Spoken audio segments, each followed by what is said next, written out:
Oh, am I on camera? Hang on, I have some hair in my face. Okay, we can begin. Today we're talking about on versus in, two prepositions that are commonly confused for one another. The most important thing to know here before we begin is that on and in can be used as prepositions.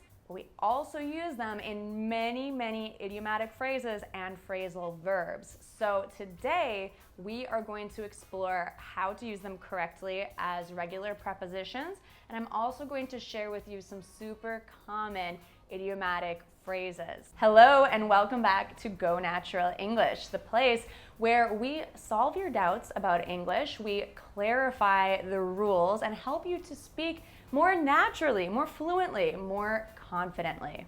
I like to help you build an internal automatic understanding of the English language so that when you go to speak, you're not hesitating, thinking, am I following the right rule here? So if you are on your journey to fluency and this is your first time here, then make sure you subscribe by clicking the big red subscribe button below and turn on notifications. Also, if it's your first time here, then hello, my name is Gabby Wallace and I am an American English teacher. I do teach American English from North America. There are lots of other resources online that teach you English, but be aware that we have different standards and different accents and different ways of using the language. So what I'm teaching here is specifically North American English. Remember, if you're learning English, it can be really helpful to turn on the English subtitles. You can do that by clicking the settings and then turning on the English subtitles. Also, you can contribute subtitles in your own language, and when you do so, your name appears in the description as a thank you. So I'll include a link in the description below for you to contribute subtitles in your language. This helps us to help more people from your country to learn English. In this lesson, I'm going to share tons of practical examples because I know you love that, and make sure to stay until the end because I will give you a quiz to check your understanding. Let's talk about in versus on. In general, in is when we talk about when something is inside an enclosed or semi-enclosed space. On is when we have something on a surface. It's important to note the meaning or what you want to say, what you want to express, because we can definitely use in or on in the same exact sentence. For example, I'm on Main Street, or I'm in Main Street. Now, these are both correct sentences, but they have slightly different meanings. If I say I'm on Main Street, it has the idea of I'm on the surface. Maybe I live on Main Street, or I'm currently standing on Main Street. That's my location right now. If I say I'm in Main Street, I'm emphasizing that I'm actually in the middle of the street because we're envisioning the street as a kind of container. Although it is a surface, we can imagine the parameter of the streets, and I am inside that area. I know you like to know the rules, so let me quickly run through the rules for in. We use it for seasons, months, years. We use it for locations such as in my house, in my room, in my office, in a city, or in a country. We also use it to talk about when items or people are inside an enclosed area, kind of like a box, but it doesn't always have to be enclosed, as I mentioned with my example, in the streets. Now keep in mind that we also use in a lot of phrasal verbs and a lot of idiomatic phrases, but this lesson is specifically focused on when to use it as a preposition.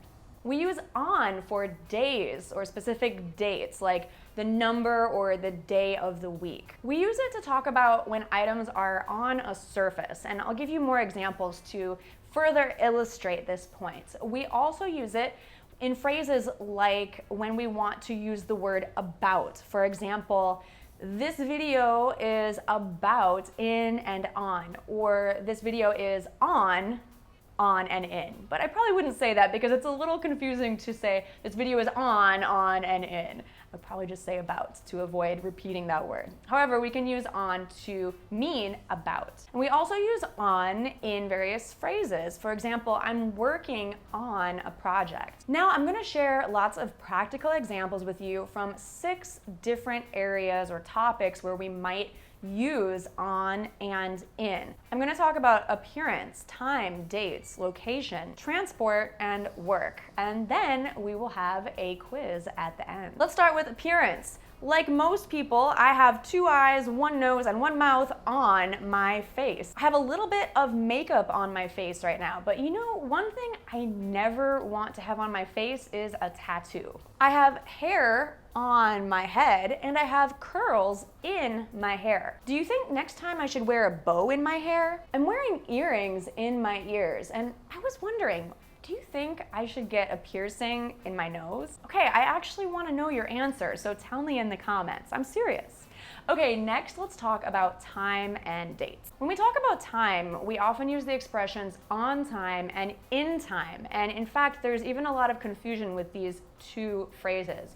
So on time means when you have a decided or agreed upon time. Like, let's say you and your boss have agreed that you always arrive at work at 9 a.m. And so if you arrive at 9 a.m. or a few minutes before, then you are on time. If you made dinner reservations for 7 p.m. and you arrive at 7 p.m., then you are on time. In time is when you have a surprise, like, hey, you're just in time to catch the end of Game of Thrones. So it wasn't expected that you would be able to catch the ending of Game of Thrones, but you are in time. What a great surprise. So that's the difference and how you use these 2 phrases. Another phrase that I want to mention because it's pretty common is on the hour. So this means exactly when we have a specific time, like 12 p.m., 1 p.m. So not 12:11 or 1:05, but on the hour. So exactly when we have that time. So let's say, for example, it's 11:15 and we're working together and I'm hungry and I say, hey, do you want to go to lunch with me on the hour? Or maybe your doctor tells you, hey, you need to take your medicine every hour on the hour. So that means that you would take your medicine 24 times a day since there's 24 hours in the day. We use in to talk about duration. So in just a few minutes, I'll give you a quiz to test your understanding of all these on and in uses. When we're talking about dates, for example, my birthday is on February 24th. But if I didn't mention the day, I would just say in February. And wouldn't you like to know what year it's in? Well, I'll let you guess. When we're talking about transport, we say in a car, in a taxi, or in an Uber, in a Lyft, or in a van. But for most other forms of transportation, we use on. So on a bus, on a train, on a plane, on a horse, on a cow, on a bike, you know, however you get around. On a boat. Now, let's say you're at work. Here's some common uses of in and on. I have hundreds of emails in my inbox. I'm working on a special project. And hey, can we meet in the meeting room? Let's talk about locations. We can say, where in the world do you live? Do you want to live in the United States? If so, in what states? In what city? And on what streets? As far as location, we can also say in a house or in an apartment. Or if we're talking about surfaces, we could say on the roof, on the wall. I don't have anything on my wall. Or on the floor. Here's an example that mixes a bunch of these together. I gave a presentation at YouTube in Los Angeles in November, on November 4th to be exact, on how to create a course that's related to your YouTube channel. And speaking of courses, I have a lot of you asking me how you can become my students in my course.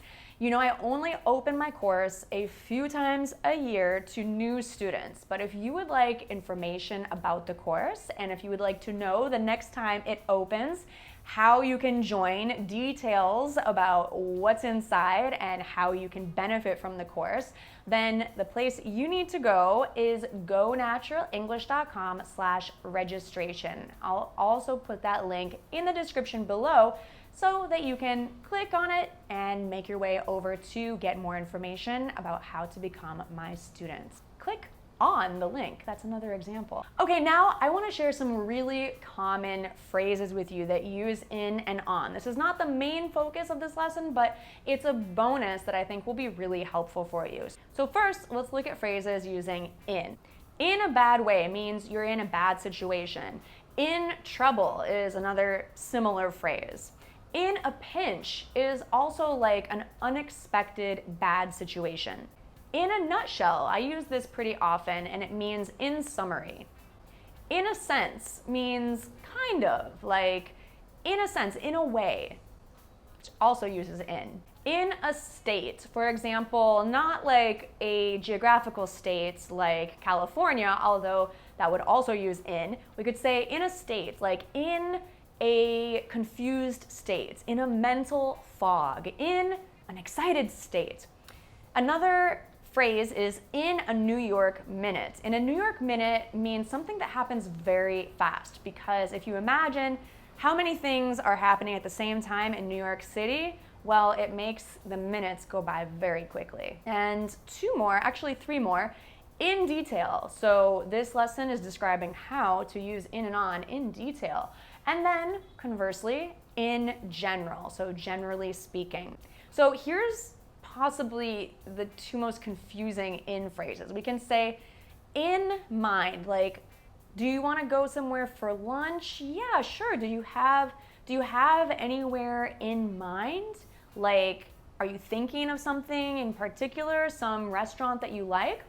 And then we can say in my mind. You're always in my mind. But we can also say on my mind. So I have so much on my mind right now, I'm really worried about a lot of things.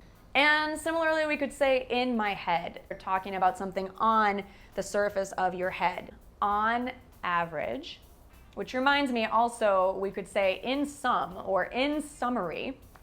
So in sum would be like a mathematical expression. In summary is more to conclude or to review information. On the other hand is a great transitional phrase that you can use in your writing or your presentations or more speaking is a little bit more formal. On your mark is often used for races. On your mark, get set, go. We don't use it too much outside of that situation. On your terms means the way that you want it. On your toes. Ooh, you guys really keep me on my toes with all of your questions. It keeps you working hard. On your own means as an individual by yourself. And finally, on your side. Are you on my side? Are you on his side? Are you on your side? So to be on someone's side means to agree with them, basically, or to believe in them, to support them. Great, so now let's test your knowledge with a little quiz. I'm going to read a sentence and leave it blank for either on or in. So you make the best choice and fill in the blank. You can read the sentence along with me, filling in the blank with your decision, and then I'll tell you the correct answer. Let's go. Number 1, what are you doing Sunday? Okay, Sunday is a day of the week, so we would say, what are you doing on Sunday? Number 2, do you like pineapple? Your pizza? So pizza we can imagine as a surface. So we would say, do you like pineapple on your pizza? Personally, I do. What about you? 3, I'll be ready a minute. So a minute is a duration of time. So we would say, I'll be ready in a minute. 4, my birthday is February. February is a month. So we would say, my birthday is in February. When's yours? 5, the bus should be here about 5 minutes. Again, a duration of time, so the bus should be here in about 5 minutes. Finally, number 6, my TEDx talk is the TEDx YouTube channel. So we have to think of a YouTube channel as a surface. So we would say on. My TEDx talk is on the TEDx YouTube channel. If you're curious about that, I did give a presentation as a TEDx talk where I talked a little bit about my journey with Go Natural English. And so if you're curious to watch that, I'll put the link in the description. Thank you so much for watching. I hope that this lesson was helpful, practical, and fun for you. If you enjoyed it, be sure to subscribe. It really helps a lot to keep this channel going. So Go Natural English family, thank you so much for everyone subscribing. If you've already subscribed, that's awesome. If you haven't yet, then please hit that big red subscribe button. And I'm gonna link right over there to the next lesson that I recommend that you watch. Thanks so much, and I will see you right over there. Bye for now.